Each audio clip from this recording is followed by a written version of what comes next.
সংবাদ শিরোনাম। বাংলাদেশের সর্বশেষ গুরুত্বপূর্ণ আপডেট সংবাদে আপনাকে স্বাগত। শুরুতেই সংবাদ শিরোনাম, পরে বিস্তারিত।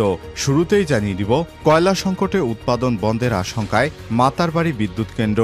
আওয়ামী লীগ সরকারের সময়ে ঋণ নির্ভর যে কয়টি মেগা প্রকল্প নেওয়া হয়েছে তার মধ্যে অন্যতম মহেশখালী মাতারবাড়ি কয়লা বিদ্যুৎ কেন্দ্র। কয়েক দফায় ব্যয় বেড়ে বর্তমানে 56,000 কোটি টাকায় দাঁড়ানো এই প্রকল্প সরকার পতনের সঙ্গে সঙ্গে অনিশ্চয়তার মুখে পড়েছে। এরপর জানিয়ে দিব, সিসি সহ 4 ইসির পদত্যাগ নিয়ে যা জানা গেল। হাসিনা সরকার পতনের পর সংস্কার হচ্ছে দেশের সর্বস্তরে। ইতিমধ্যে রাষ্ট্রের গুরুত্বপূর্ণ প্রতিষ্ঠানে কিছু সংস্কার হলেও বাকি রয়েছে অনেক প্রতিষ্ঠান। অবৈধভাবে শেখ হাসিনা নির্বাচন কমিশনকে ব্যবহার করায় কমিশনে থাকা ব্যক্তিদের নিয়েও সমালোচনা হচ্ছে। অনেক প্রতিষ্ঠানে পরিবর্তন হলেও দেখা মেলেনি এখনো নির্বাচন কমিশনে। তবে সর্বশেষ যা জানা গেল, আজ নির্বাচন কমিশনাররা পদত্যাগ করবেন। এদিকে পার্কিং থেকে এস আলমের গাড়ি জব্দ। চট্টগ্রাম নগরের জামাল খান এলাকায় একটি বহুতল ভবনের পার্কিং থেকে এস আলম গ্রুপের একটি গাড়ি জব্দ করেছে পুলিশ বুধবার রাত 10টার দিকে। চট্ট মেট্রো ঘ 11-53-44 নম্বরে গাড়িটি জব্দ করা হয়। এবারে জানাবো, যেসব রাস্তা দিয়ে যাবে শহীদ মার্চ। সরকারি চাকরিতে কোটা সংস্কার থেকে ছাত্র জনতার অভ্যুত্থানে শেখ হাসিনা সরকারের পতনের 1 মাস পূর্ণ হয়েছে আজ বৃহস্পতিবার 5 সেপ্টেম্বর। দিনটি স্মরণীয় করে রাখতে আজ শহীদ মার্চ কর্মসূচি পালন করবে বৈষম্য বিরোধী ছাত্র আন্দোলন। এবারে জানাবো, ডেস্টিনি রফিকুল আমিনের জামিনের সঙ্গে রাষ্ট্রের স্বার্থ জড়িত বললেন প্রধান বিচারপতি। ডেস্টিনির ব্যবস্থাপনা পরিচালক এমডি রফিকুল আমিন এবং চেয়ারম্যান মোহাম্মদ হোসেনকে জামিন দেয়নি আপিল বিভাগ। বৃহস্পতিবার 5 সেপ্টেম্বর প্রধান বিচারপতির নেতৃত্বাধীন 6 সদস্যের আপিল বিভাগ জামিন না দিয়ে এ আদেশ দেয়। প্রধান বিচারপতি বলেন, সভ্য সমাজের ডেস্টিনির এই 2 জনের জামিন নিয়ে কোনো তাড়াহুড়ো নেই। তারা জামিনের সঙ্গে রাষ্ট্রের স্বার্থ জড়িত। এবং সর্বশেষ জানিয়ে দিব, মাথা নত করে ক্ষমা চাইলেন ভারতের প্রধানমন্ত্রী নরেন্দ্র মোদী। 8 মাস আগে মহাধুমধামে মহারাষ্ট্রে ছত্রপতি শিবাজির মূর্তি উদ্বোধন করেছিলেন ভারতের প্রধানমন্ত্রী নরেন্দ্র মোদী। তবে দিন কতেক আগে সেই মূর্তিটি ভেঙে পড়ে। এ নিয়ে রাজ্য জুড়ে ব্যাপক সমালোচনা হচ্ছে। এবার এই ঘটনায় দুঃখ প্রকাশ করেছেন মোদী। বলেছেন, আমি শিবাজি মহারাজ এবং তার মূর্তি ভেঙে পড়ায় যাদের ভাবাবেগে আঘাত লেগেছে তাদের সকলের কাছেই ক্ষমা চাইছি। প্রিয় দর্শক, এতক্ষণ শুনছিলেন সংবাদ শিরোনাম, এবারে বিস্তারিত। তবে তার আগে বন্ধুরা, অনুরোধ থাকবে সংবাদটিতে একটি লাইক দিন। এই চ্যানেলে আপনি নতুন হয়ে থাকলে আমাদের সংবাদটি দেখতে দেখতে চ্যানেলটি সাবস্ক্রাইব করে রাখুন। কমেন্ট করে আপনার মূল্যবান মতামত জানিয়ে দিন বন্ধুরা, আপনি বিশ্বের কোন দেশ থেকে বা বাংলাদেশের কোন স্থান থেকে আমাদের সংবাদটি দেখছেন এবং শুনছেন। এবারে বিস্তারিত। কয়লা সংকটে উৎপাদন বন্ধের আশঙ্কায় মাতারবাড়ি বিদ্যুৎ কেন্দ্র। আওয়ামী লীগ সরকারের সময় ঋণ নির্ভর যে কয়টি মেগা প্রকল্প হাতে নেওয়া হয়েছে তার মধ্যে অন্যতম মহেশখালীর মাতারবাড়ি কয়লা বিদ্যুৎ কেন্দ্র।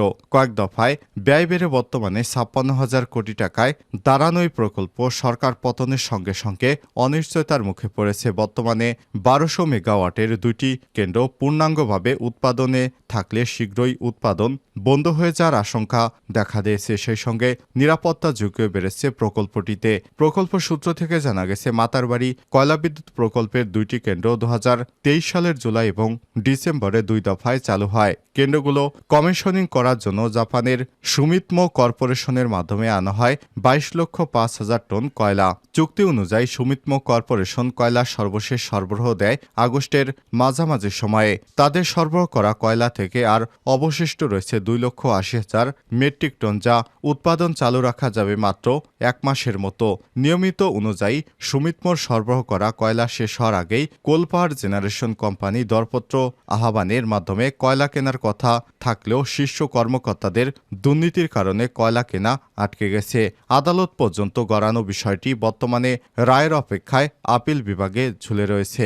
প্রকল্প সংশ্লিষ্টরা বলছেন, 3 বছরে কয়লা সরবরাহের জন্য কোল পাওয়ার জেনারেশন কোম্পানির আন্তর্জাতিক দরপত্র আহ্বান করে, কিন্তু প্রকল্প পরিচালক আবুল কালাম আজাদ মেঘনা গ্রুপের ইউনিক সিমেন্ট কনসোর্টিয়ামকে বেআইনি সুবিধা দিতে 10 মাস দেরি করে শেষ পর্যন্ত অনিয়মের অভিযোগ তুলে কনসোর্টিয়াম অব বসুন্ধরা ইকোয়েন্টি ও অর্থর আবেদনের পরিপ্রেক্ষিতে হাইকোর্টের কয়লা আমদানিতে 6 মাসের নিষেধাজ্ঞা দেয় গত জুলাই মাসে। ফলে দীর্ঘমেয়াদে কয়লা আমদানি অনিশ্চয়তার মুখে পড়েছে।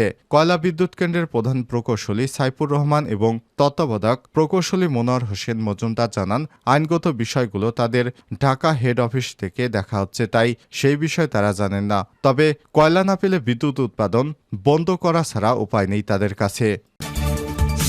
সিসি সহ 4 এসির পদত্যাগ নিয়ে যা জানা গেল। হাসিনা সরকারের পতনের পর সংস্কার হচ্ছে দেশের সর্বস্তরে। ইতিমধ্যে রাষ্ট্রের গুরুত্বপূর্ণ প্রতিষ্ঠানে কিছুটা সংস্কার হলেও বাকি রয়েছে অনেক প্রতিষ্ঠান। অবৈধভাবে শেখ হাসিনা নির্বাচন কমিশনকে ব্যবহার করায় কমিশনে থাকা ব্যক্তিদের নিয়েও সমালোচনা হচ্ছে প্রতিনিয়ত। অনেক প্রতিষ্ঠানের পরিবর্তন হলেও দেখা যায়নি এখনও নির্বাচন কমিশনের কোনো পরিবর্তন।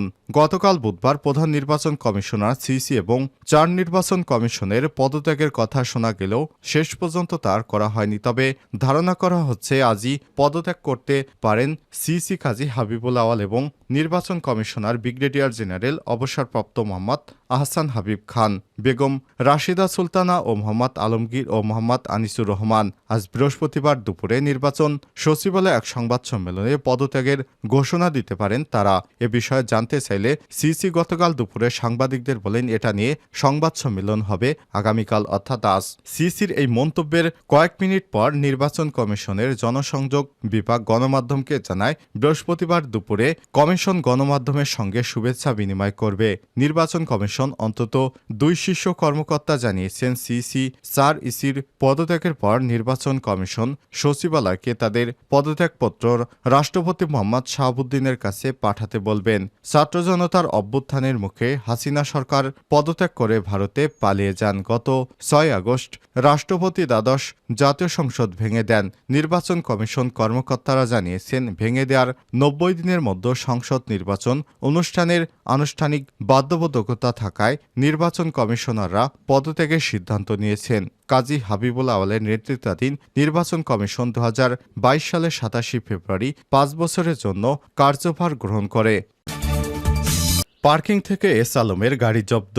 চট্টগ্রাম নগরের জামাল খান এলাকার একটি বহুতল ভবনের পার্কিং থেকে এস আলম গ্রুপের একটি গাড়ি জব্দ করেছে পুলিশ। বুধবার রাত 10টার দিকে চট্টগ্রাম মেট্রো ঘ 11-5344 নম্বরে গাড়িটি জব্দ করা হয়।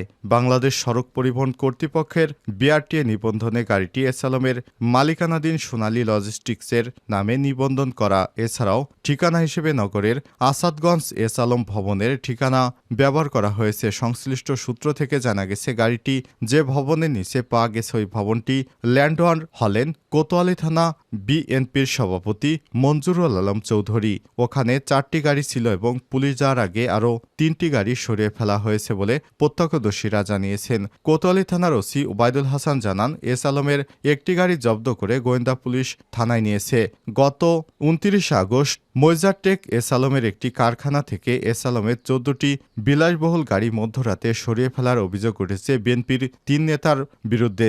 দলের সব স্তরের পদ থেকে তাদের অব্যাহতিও দেওয়া হয়েছে। পরে সরিয়ে ফেলা 14টি গাড়ির মধ্যে 10টি ফিরে আনা হয় কারখানায়, বাকি 4টি গাড়ি এখনও আনা হয়নি। এর মধ্যে একটি বুধবার জব্দ করা হলো। এ নিয়ে মোট 11টি গাড়ি জব্দ করা হয়েছে। এখনও 4টি গাড়ি বিএনপির নেতাদের হাতে রয়েছে বলে জানা গেছে। যেসব রাস্তা দিয়ে যাবে শহীদ মার্চ। সরকারি চাকরিতে কোটা সংস্কার আন্দোলন থেকে ছাত্র জনতার অভ্যুত্থানে শেখ হাসিনা সরকারের পতনের 1 মাস পূর্ণ হয়েছে আজ বৃহস্পতিবার 5 সেপ্টেম্বর। দিনটিকে স্মরণীয় করে রাখতে আজ শহীদ মার্চ কর্মসূচি পালন করবে বৈষম্য বিরোধী ছাত্র আন্দোলন। বুধবার 4 সেপ্টেম্বর দুপুরে ঢাকা বিশ্ববিদ্যালয় ছাত্র শিক্ষক কেন্দ্রে টিএসসিতে আয়োজিত এক সংবাদ সম্মেলনে বৈষম্য বিরোধী ছাত্র আন্দোলনের অন্যতম সমন্বয়ক সাজিশ আলম এই কর্মসূচি ঘোষণা করেছেন। এই কর্মসূচি নিয়ে বুধবার রাতে সামাজিক যোগাযোগ মাধ্যম ফেসবুকে একটি স্ট্যাটাসও দেন সাজিশ আলম। স্ট্যাটাসে তিনি জানান, কেন্দ্রীয়ভাবে এই কর্মসূচি পালনের স্থান ঢাকা বিশ্ববিদ্যালয়ের রাজু ভাস্কর্য। এ সময় পোস্টে তিনি কর্মসূচির রুটম্যাপও তুলে ধরেন। এ সময় তিনি জানান, রাজু ভাস্কর্যের সামনে থেকে শহীদ মার্চ শুরু হবে। এরপর নীলক্ষেত সায়েন্স ল্যাব, কলাবাগান মানিক মিয়া এভিনিউ, সংসদ ভবনের সামনে দিয়ে ফার্মগেট, কারওয়ান বাজার, রাজু ভাস্কর্য, শহীদ মিনারে গিয়ে সমাপ্ত হবে। এ অবস্থায় করা সকলকে রাজু ভাস্কর্য চত্বরে যথাসময়ে উপস্থিত থাকার জন্য আহ্বান জানান তিনি। সংবাদ সম্মেলনে সাজিশ আলম জানিয়েছেন, বৃহস্পতিবার ছাত্র জনতার অভ্যুত্থানের 1 মাস পূর্তি উপলক্ষে শহীদ মার্চ পালন করা হবে। সারা দেশে ইউনিয়ন থেকে মহানগর সব পর্যায়ে শহীদদের স্মৃতি ধারণ করে আহত ভাই বোন যারা হাসপাতালের বিছানায় কাতরাচ্ছেন, যে ভাই বোনেরা হাত পা চোখ হারিয়েছেন, তাদের প্রতি শ্রদ্ধা জানিয়ে এই কর্মসূচি পালন করা হবে। এদিকে জনমত গঠনের 6 সেপ্টেম্বর থেকে দেশব্যাপী বিভাগীয় জেলাগুলোতে সফর কর্মসূচি ঘোষণা করেছে বৈষম্য বিরোধী ছাত্র আন্দোলনের কেন্দ্রীয় সমন্বয়ক আবু বাকের মজুমদার। এ সময় তিনি বলেন, সারা দেশে বৈষম্য বিরোধী ছাত্র আন্দোলনের কমিটি পুনর্গঠন করা হবে। এই কমিটি চাঁদাবাজি, সন্ত্রাসী ও দুর্নীতি প্রতিরোধে কাজ করবে। আবু বাকের মজুমদার বলেন, 6 সেপ্টেম্বর থেকে সারা দেশে বিভাগীয় সফর শুরু করবে বৈষম্য বিরোধী ছাত্র আন্দোলন।